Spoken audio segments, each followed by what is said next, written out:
Good morning, and today's going to be 8s. We're going to mix it up. We're going to go back to the button today. So this is 6-handed.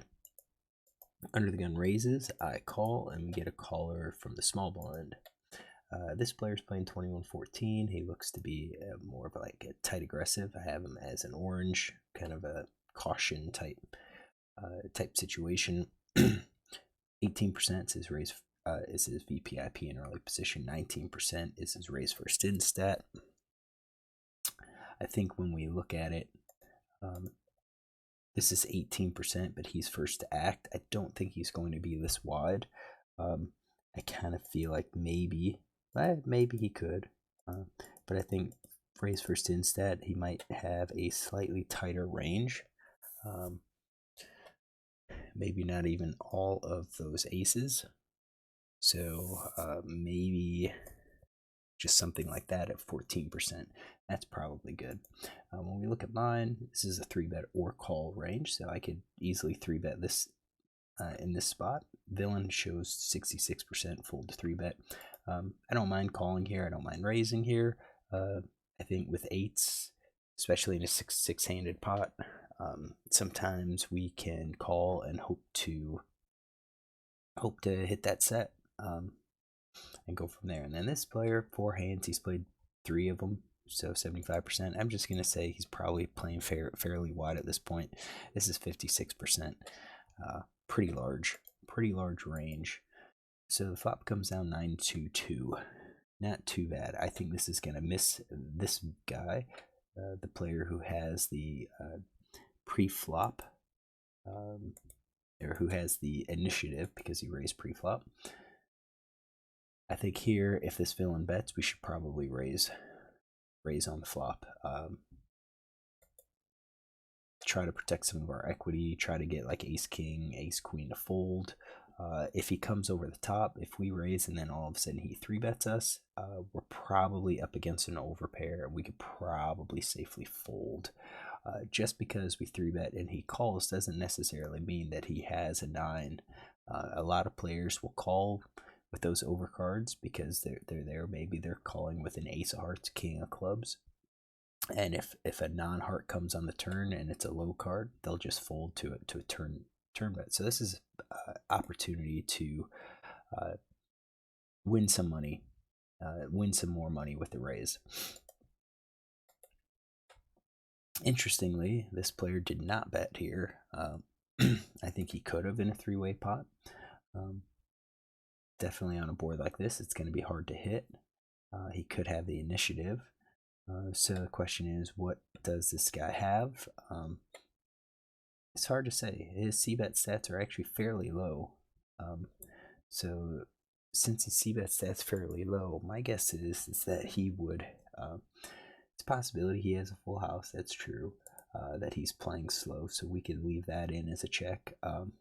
Maybe the overpair is a check, although I think that's less likely.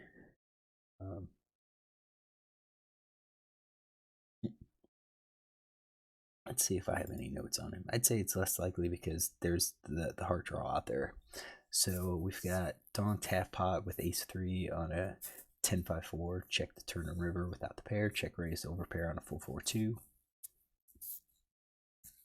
Checked on a turn queen.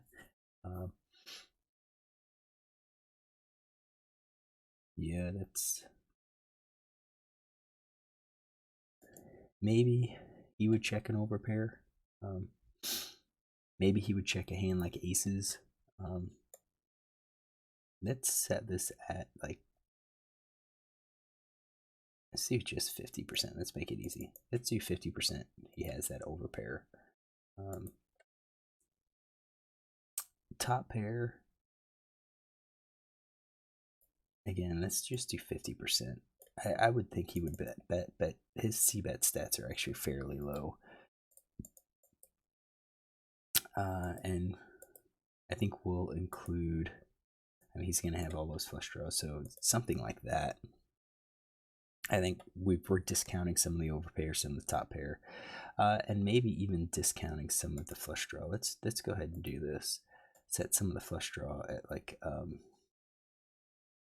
let's make that at 2/3. So that's him. Now it's on us. Do we take a stab? Yeah, I do think we should take a stab. We've got 8s. We have the 8 of hearts. Reduces the chance for a flush draw that's out there. I do think we go ahead and bet here.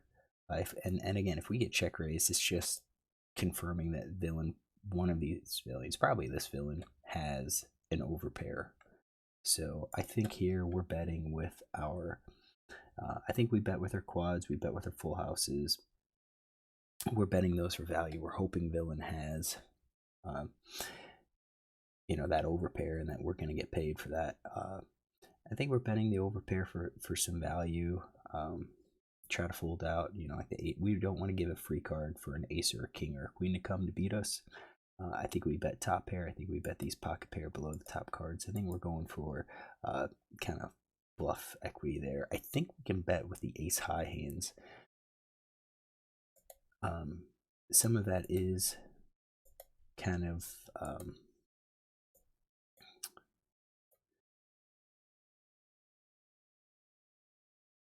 some of that is to are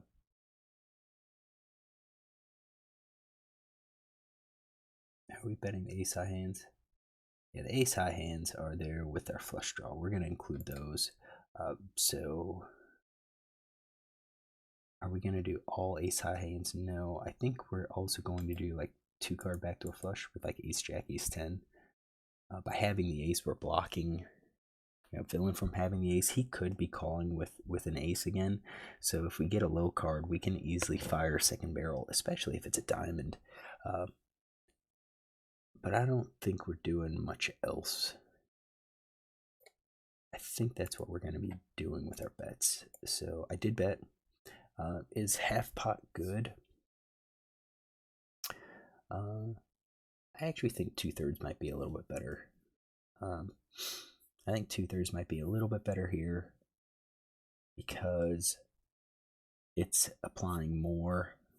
One, it's applying more pressure to get the fold, to get those overcards to fold. And number 2, if we get called by ace king, ace queen, we're maximizing our EV by betting larger.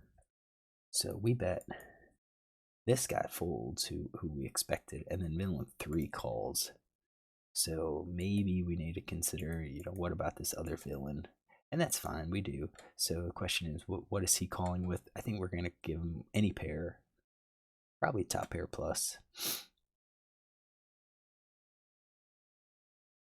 Top pair plus flush draw.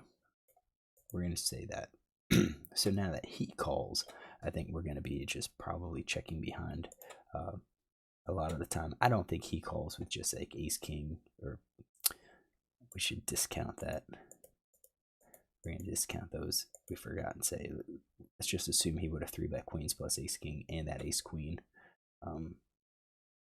That's just kind of standard, I believe, for most people. But, I think the overcards, ace queen, ace jack, king queen, I just don't think he's going to be calling with those. So I think we're going to be behind. We're behind at this point. Turns at 10 of spades. I think we should just be checking behind here. Villain checks. I think he has everything in this range still. When it comes down to us, what do we do? I think if we were betting quads in a full house, we probably continue betting quads in a full house here. I think we continue betting our overpair here. I think we go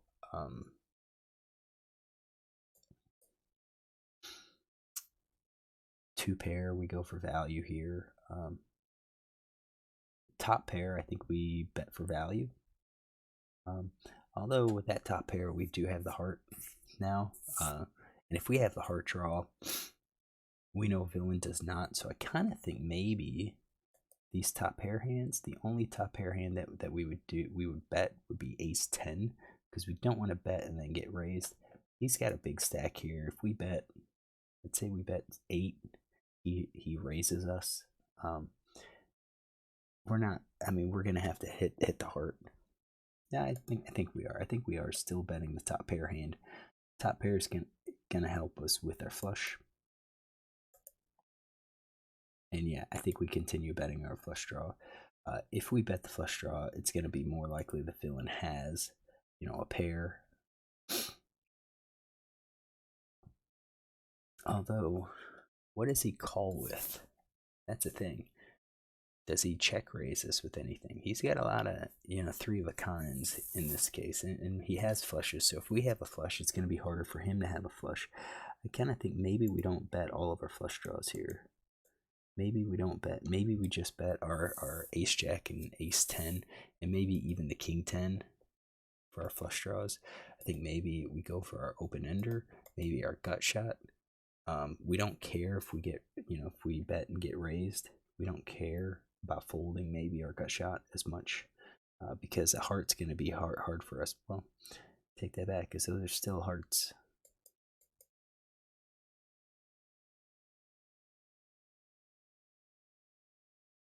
Do we include these as bluffs?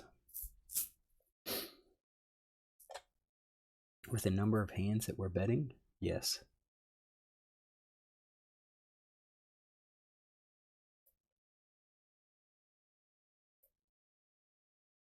And those are also like heart draws. Let's include these. Let's say we're betting 3s, 4s as our bluff, and some of these other pairs we're gonna stay up.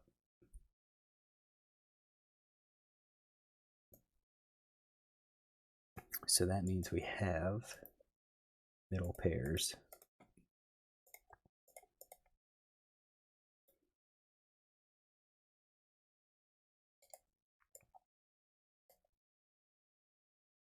I think top pair goes for value 100%. And then if we get raised, I think we're just going to look at the pot odds.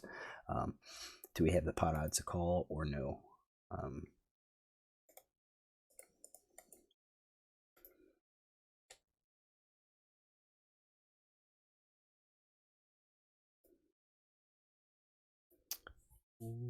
All right. I think we're just going to go there. And I think we're going to have to include these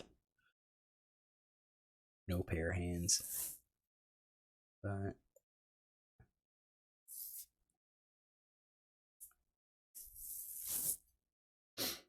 yeah, there's just a couple that we don't have probably. So we did check. I think that's fine. And then we river the 8. I think that was very, very handy.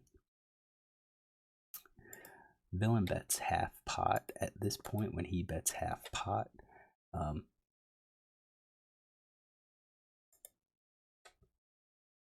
he's going for value.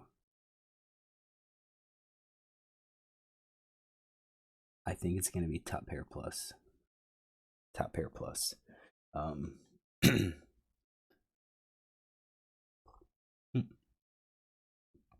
Maybe a bad 2 pair, but man, it's significantly reduced because we have 2 8s here. I don't think so. 9. I think it's going to be top pair 10s.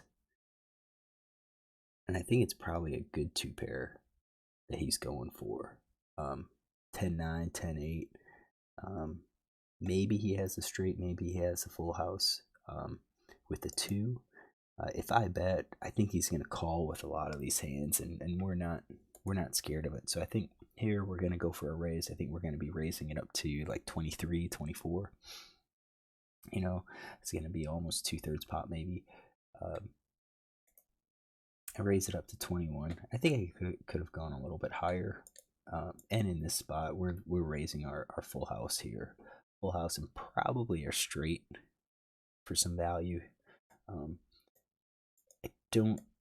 I think he's going to probably call most hands, so I don't think we really want to raise with junk or bluff. I think we've got a calling range. I think we're going to be pretty strong here. And he just calls, and that tells me that he probably doesn't have quads or a full house. I think if he had a full house, we're getting it in at this point.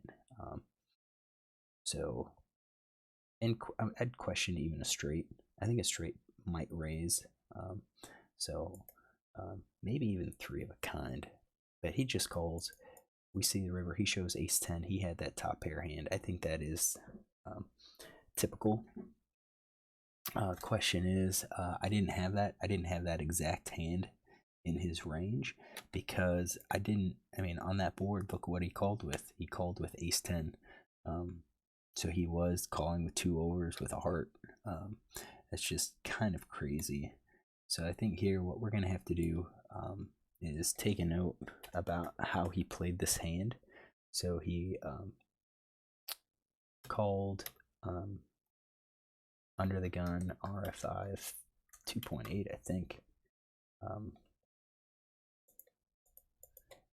2.2. So called under the gun R5 2 in SB with ace of diamonds, 10 of hearts. And then he's out of position. Check, call 50%, check, and then he bet 50% and call. We'll say it's about 66%.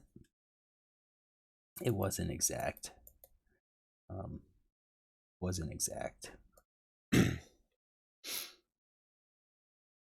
So 9 of hearts, 2 of hearts, 2 of diamonds, 10 of spades, 8 of diamonds. All right, so we know that he has that 10. He checked, and then he let out with that top pair, and then just called. I don't like his call at all. I think there's a lot of hands that I could hit that are better than his. I think when he bets and I raise, it's a sign that I can beat a top pair. I can beat a 10. Now, thing is that he does have the best kicker, so 10s and 2s with the ace kicker, maybe have a king 10, maybe have 10 jack. But I think with the 10, I would have followed it up with a bet on the turn. So hopefully you enjoy this hand. If you do, look tomorrow for another one.